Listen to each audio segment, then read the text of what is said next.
It is estimated that in 1 second, approximately 16 million tons of water evaporate from the Earth. This figure amounts to 505 trillion tons of water in 1 year. This number is equal to the amount of rain that falls on the Earth in a year, and this amount is fixed every year.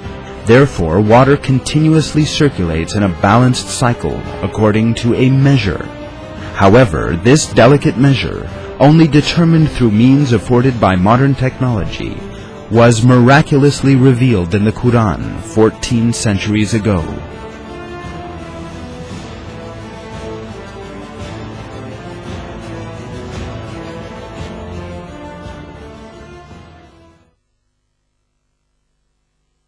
It is He who sends down water in measured amounts from the sky, by which we bring a dead land back to life.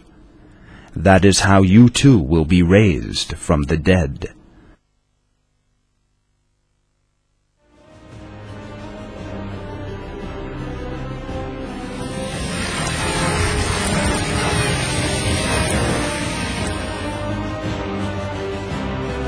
Life on Earth depends on this water cycle.